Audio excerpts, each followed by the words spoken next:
Which 10 Oculus Quest games am I looking forward to most on release?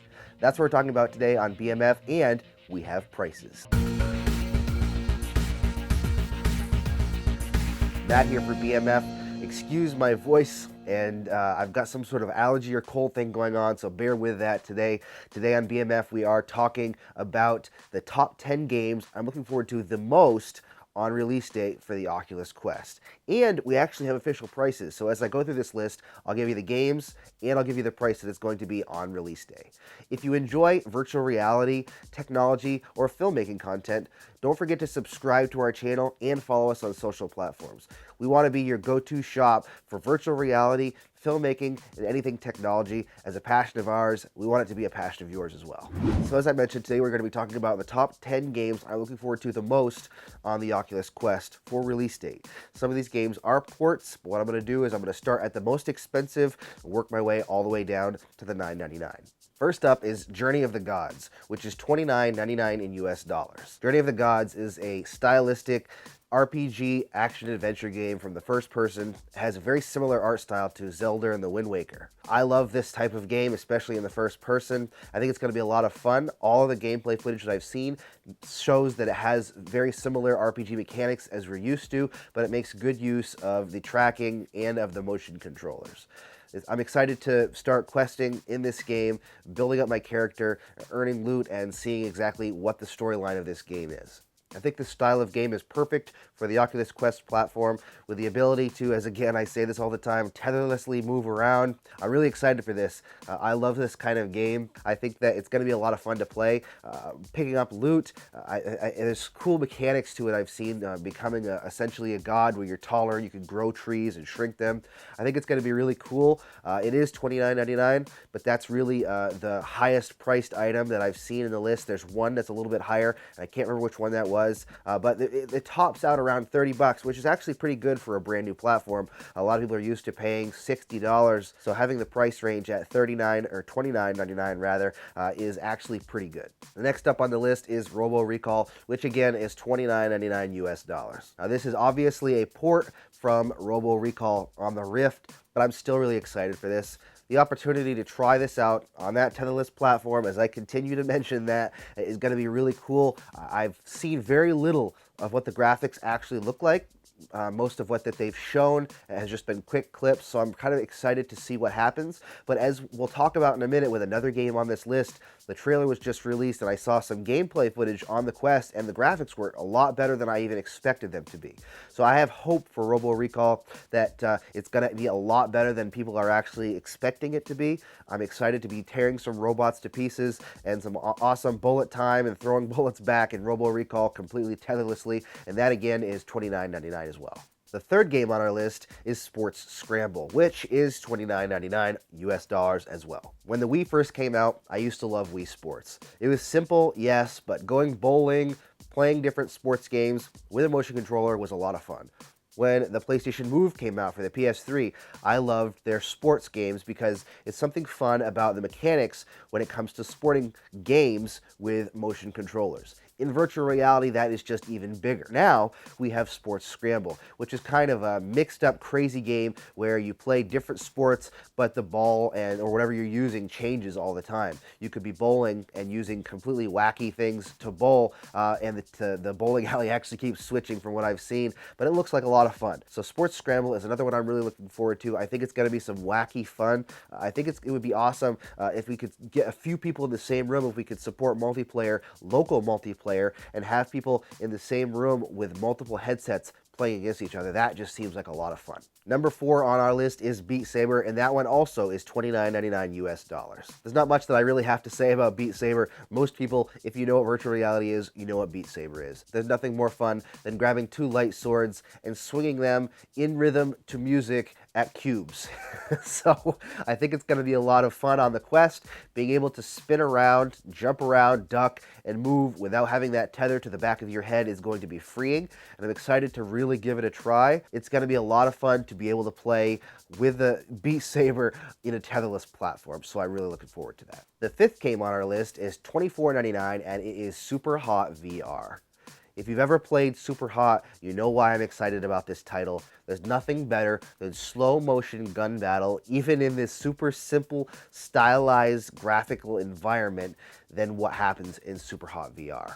It's going to be absolutely amazing to be tetherless. And I know I keep mentioning tetherlessness, but that is the beauty of the Oculus Quest, the ability to not have to worry about where my cable is, tripping over it, or having to adjust it in the middle of a game.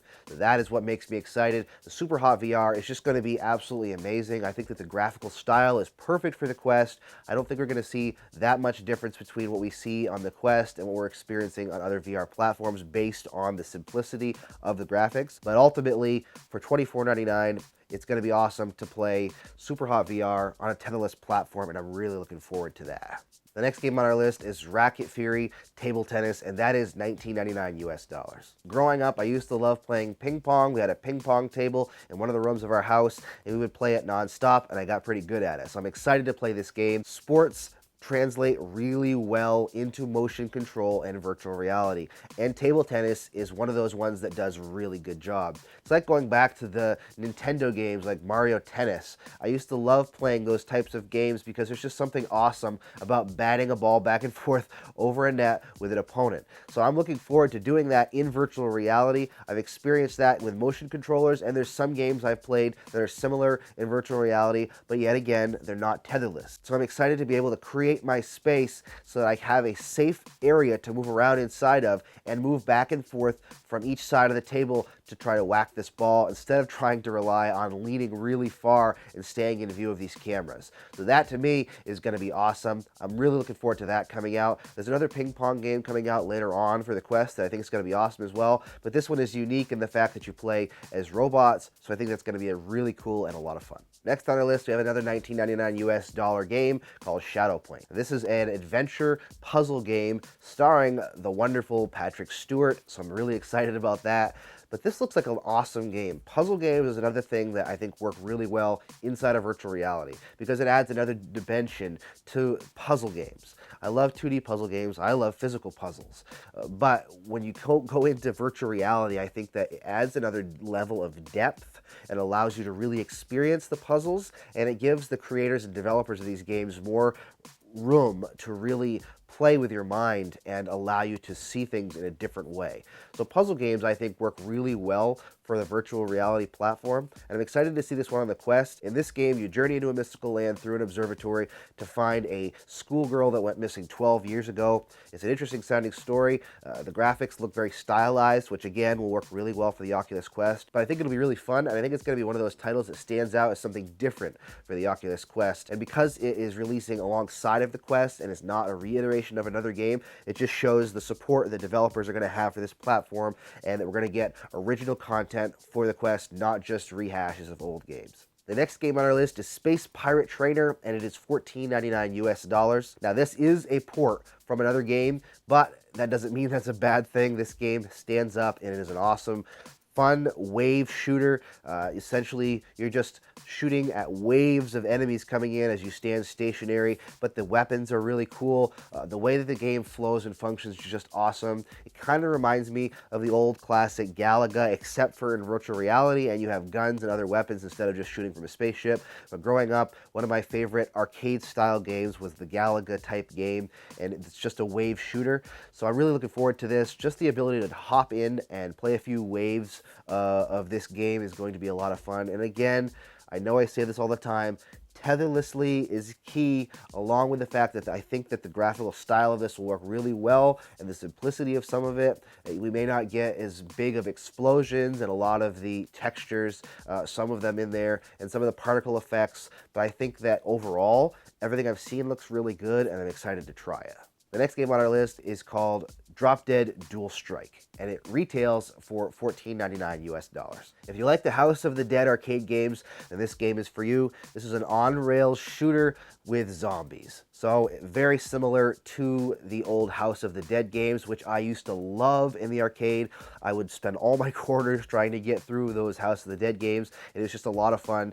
Everyone knows how much fun it is to dismember and to blow up zombies, and that's what this game's all about. The cool cool thing about this is that you get to do it with 2 hands and multiple weapons. I've seen some gameplay and the graphics look really good, actually surprisingly good. I mentioned earlier on in this video about Robo Recall that the hope is there that it'll look a lot better than we expected to, because this game, I've seen gameplay of this on the Quest, and it looks a lot better than I expected it to. So I think that we have hope that the games are going to be even better than we expect them to be graphically. I already know the games are going to be awesome to play, but I think that we're going to be surprised in a lot of ways, especially as developers get used to this platform, how good games can look. But back to Drop Dead.